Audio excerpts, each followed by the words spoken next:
ৰাজ্য চৰকাৰ কৰ্মচাৰীসকলৰ বাবে জনাব বিচাৰিছোঁ কেইবাটাও গুৰুত্বপূৰ্ণ খবৰ। শেহতীয়াভাৱে চৰকাৰৰ ফালৰ পৰা লৈছে কেইবাটাও বৃহৎ সিদ্ধান্ত। দৰমহা পেঞ্চন লগতে পদোন্নতি সম্পৰ্কত আছে কেইবাটাও গুৰুত্বপূৰ্ণ খবৰ। সবিশেষ জানিবৰ বাবে ভিডিঅ'টো প্ৰথমৰ পৰা শেষলৈকে চাই থাকিব। জনাব বিচাৰিছোঁ আজি প্ৰথমটো গুৰুত্বপূৰ্ণ খবৰ। এইবাৰ এইসকল কৰ্মচাৰীৰ বিৰুদ্ধে চৰকাৰে লৈছে কঠোৰ পদক্ষেপ। কঠোৰ সিদ্ধান্ত গ্ৰহণ কৰিছে যে আভ্যন্তৰীণ পৰ্যায়ত 683 গৰাকী চৰকাৰী কৰ্মচাৰীয়ে অৰুণোদয়ৰ অবৈধ সুবিধা গ্ৰহণ কৰা চৰকাৰৰ দৃষ্টিগোচৰ হৈছে আৰু তেওঁলোকৰ বিৰুদ্ধে কঠোৰ অনুশাসনমূলক ব্যৱস্থা গ্ৰহণ কৰা হ'ব আৰু কাৰণ দৰ্শোৱাৰ জাননী জাৰি কৰা হৈছে। আৰু ইতিমধ্যে ইয়াৰ পূৰ্বে বিত্ত বিভাগৰ ফালৰ পৰা নিৰ্দেশনা জাৰি কৰা হৈছে আৰু ৰাজ্যৰ সকলো কৰ্মচাৰীৰ পৰিয়ালৰ সদস্যক অৰুণোদয় আঁচনি যিসকলে লৈ আছে তেওঁলোকক ত্যাগ কৰিবৰ বাবে জনোৱা হৈছিলে।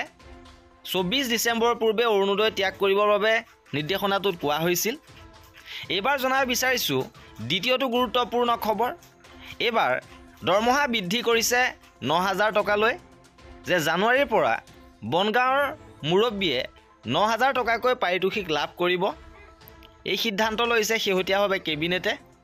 এইবাৰ জনাব বিচাৰিছোঁ আন এটা গুৰুত্বপূৰ্ণ খবৰ যে পদোন্নতিকে ধৰি বিভিন্ন সমস্যা সমাধানৰ দাবীত পুনৰ প্ৰতিবাদত কলেজ শিক্ষকসকলৰ পদোন্নতিৰ লগতে ইনক্ৰিমেণ্টকে ধৰি বিভিন্ন অভিযোগ উত্থাপন কৰিছে আৰু অহা 29 ডিচেম্বৰৰ ভিতৰত শিক্ষকসকলৰ অতি কমেও যিকোনো দুটা সমস্যা যদি চৰকাৰে সমাধান নকৰে তেনেহ'লে এই শিক্ষকসকলে গুণোৎসৱকে ধৰি সকলো চৰকাৰী কাৰ্যসূচী বৰ্জন কৰাৰ হুংকাৰ দিছে।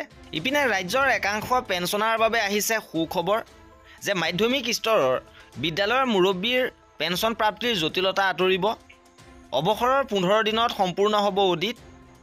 মাধ্যমিক পৰ্যায়ৰ বিদ্যালয়ৰ মুৰব্বীসকলে অৱসৰ গ্ৰহণৰ পিছত নিয়মীয়া পেঞ্চন প্ৰাপ্তিৰ ক্ষেত্ৰত থকা জটিলতা কিছু পৰিমাণে শিথিল কৰি বিত্ত বিভাগে নিৰ্দেশনা জাৰি কৰিছে।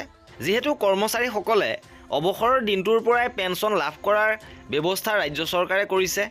ইয়াৰ বিপৰীতে মাধ্যমিক স্তৰৰ বিদ্যালয়সমূহৰ মুৰব্বীসকলে মাহৰ পাছত মাহ ধৰি প্ৰাপ্য পেঞ্চনৰ বাবে কাৰ্যালয়ৰ দুৱাৰে দুৱাৰে ঘূৰিবলগীয়া হৈছিল আৰু আন কৰ্মচাৰীৰ দৰে তেওঁলোকে অৱসৰৰ পাছতে পেঞ্চন পোৱাৰ ব্যৱস্থা হোৱা নাই যদিও বিত্ত বিভাগে অলপতে জাৰি কৰা নতুন নিৰ্দেশ অনুসৰি মাধ্যমিক স্তৰৰ বিদ্যালয়ৰ মুৰব্বীসকলৰ দৰমহাৰ হিচাপ পৰীক্ষণ আৰু নিয়মীয়া পেঞ্চন প্ৰাপ্তিৰ ক্ষেত্ৰত থকা বিভিন্ন বাধা আৰু জটিলতা কিছু সহজ কৰা হ'ব আৰু প্ৰক্ৰিয়াটো ত্বৰান্বিত কৰা হ'ব আৰু এই ব্যৱস্থা অনুসৰি অৱসৰৰ 15 দিনৰ ভিতৰতে হিচাপ সম্পূৰ্ণ কৰি নিয়মীয়া পেঞ্চনৰ সুবিধা প্ৰদান কৰা হ'ব।